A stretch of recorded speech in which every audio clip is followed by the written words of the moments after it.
नमस्कार दोस्तों। मैं आज आपको पुष्य नक्षत्र की बहुत सही जानकारी देने जा रही हूँ। आज पुष्य नक्षत्र को बहुत ज़्यादा भौतिकवादी सामान खरीदने से जोड़ दिया गया है। दोस्तों, एक्चुअली में पुष्य नक्षत्र को सारे नक्षत्रों का राजा कहा जाता है, जैसे अभिजीत नक्षत्र होता है। पुष्य नक्षत्र मतलब है एक तिर्यक नक्षत्र होता है, जो कि इसका जो शीर्ष नोक जो होता है ऋग्वेद में से शुभ या मांगलिक तारा कहा गया है।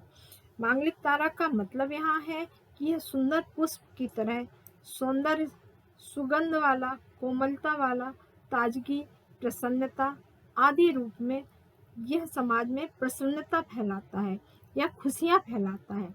इसके बृहस्पति देवता हैं, वहीं पे इसमें गुरु के गुण सबसे ज़्यादा होते हैं।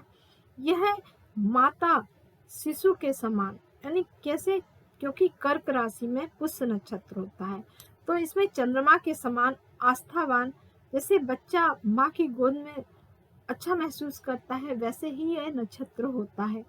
इस समय किए गए सारे काम या सारी चीज़ें क्यों अच्छी होती हैं, यह भी समझना चाहिए।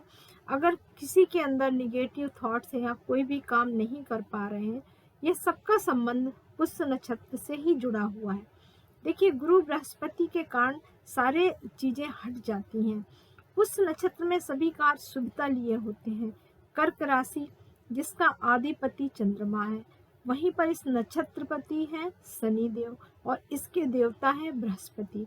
इन तीनों का कॉम्बिनेशन समझाती हूँ।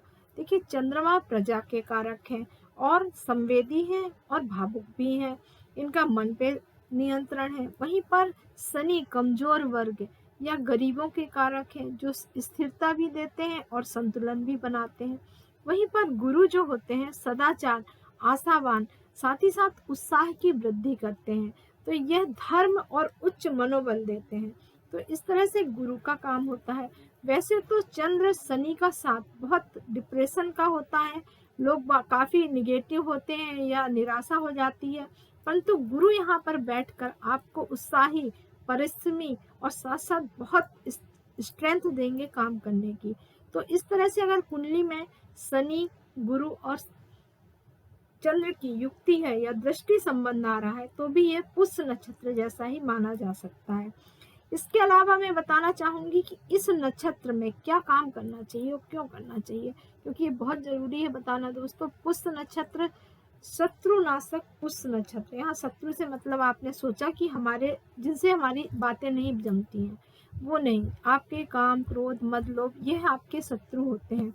जब व्यक्ति काफी उलझन में होता है, परेशानी महसूस करता है, तो उसके खुद के मन के भाव, काम, क्रोध, मतलब ये शीघ्र ही काबू पाने के लिए आपके लिए बहुत प्रॉब्लम्स होती हैं। हमारी असावधानी या उन पर आपकी पकड़ नहीं आती है, क्योंकि यहाँ पर चंद्रमा शनि के साथ होने पर आपको स्थिरता दे देगा।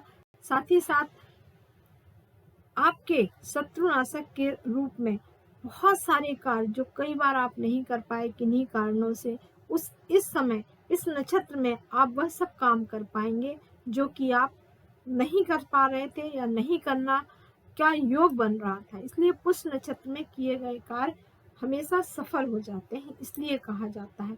वहीं पर जन समुदाय या राजनीति में पुष्य नक्षत्र का बहुत महत्व है दोस्तों।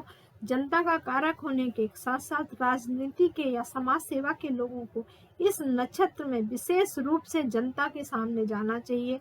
कमजोर वर्ग को अगर ये इस समय कोई भी बातचीत करेंगे, कोई भी आप भाषण देंगे, कोई भी कार्य करेंगे, तो आपको इस समय जो जनता होगी आपको बहुत पॉजिटिव थॉट्स देंगे। आप जनता को भी काफी आशा आपसे होगी। निश्चित है यह समय आपको बाहर निकल के जनता से मिलना चाहिए, जिससे कि आपके लिए पुष्य नक्षत्र बहुत योग कारक हो जाएगा। अगला है पूजा पाठ में ही पुष्य नक्षत्र को बहुत महत्व दिया जाता है। इसका कारण क्या है? बृहस्पति मंत्रों के अधिष्ठा है या मान सकते हैं विशेषज्ञ हैं। तो यह आध्यात्मिक बल, कर्म, वाणी से प्रभाव से युक्त होकर या कह सकते हैं ब्रह्म की शक्ति होती है, क्षत्रिय की ऊर्जा होती है इस समय। इसलिए इस समय तपस्वी टाइप का एक योग निर्मित होता है दोस्तों। इस समय जो भी आप मंत्र पढ़ेंगे वह मंत्र आपके ही काम नहीं आएंगे, आपके परिवार के ही नहीं काम आएंगे, देश के काम आएंगे, समाज के काम आएंगे। इसलिए इस नक्षत्र में कोई पूजा पाठ या मंत्रों का जाप का विशेष महत्व होता है। दोस्तों, वैसे तो बहुत पुष्य नक्षत्र की चर्चा हो गई, पर कुछ नक्षत्र ऐसे होते हैं जो कि बहुत अच्छे माने जाते हैं, जैसे कि रवि पुष्य नक्षत्र और गुरु पुष्य नक्षत्र। इसके बारे में अगली बार चर्चा करेंगे। अभी आपको हम 2022 के पुष्य नक्षत्र विशेष की बात बता रहे हैं। यहाँ पर 2 गुरु पुष्य नक्षत्र है, 2 रवि पुष्य नक्षत्र है। इस तरह 18 जनवरी को मंगल पुष्य नक्षत्र है, जो कि प्रतिपदा तिथि को है, बहुत अच्छा है। 14 फरवरी को मंगल पुष्य नक्षत्र है, माघ चतुर्दशी के दिन। 14 मार्च को सोम पुष्य नक्षत्र है, इस दिन मीन की संक्रांति है और रस भरी 11 भी है दोस्तों। वहीं पर 10 अप्रैल को रवि पुष्य नक्षत्र, विशेष ध्यान दीजिए, रामनवमी के दिन पड़ रहा है, जो कि बहुत अच्छा माना जाएगा। वहीं पर 8 मई को रवि पुष्य नक्षत्र गंगा सप्तमी के दिन है, साथ ही साथ उस दिन चित्रगुप्त प्रकट उत्सव भी है। इस तरह अगला 4 जून को है, जो कि शनि पुष्य नक्षत्र है दोस्तों। और 1 जुलाई को, जुलाई में 2 पुष्य नक्षत्र है, जुलाई में शुक्र पुष्य नक्षत्र है, जगन्नाथ रथ यात्रा का दिन है। वहीं 29 जुलाई को गुरु पुष्य नक्षत्र है और यह सुबह तक रहेगा। इस दिन हरियाली अमावस्या है, क्योंकि इस दिन विशेष रूप से फिर शुक्रवार तक है, तो ये बढ़ा हुआ पुष्य नक्षत्र है, जो कि 9:35 तक शुक्रवार को भी है। तो इस तरह से जुलाई में पुष्य नक्षत्र विशेष योग कारक है, यह समय आपके लिए बहुत अच्छा हो जाएगा। 25 अगस्त को गुरु पुष्य नक्षत्र है, इस दिन शिव चतुर्दशी है। और अगला है 21 सितंबर को बुध पुष्य नक्षत्र है, इंदिरा एकादशी के दिन पड़ रहा है। 18 अक्टूबर को मंगल पुष्य नक्षत्र, यहाँ पुख नक्षत्र भी पड़ रहा है। ये विशेषकर तुला संक्रांति है, जहाँ पे कि हम लोग लक्ष्मी पूजा के लिए विशेष मानते हैं, वह समय होता है पुख नक्षत्र के लिए।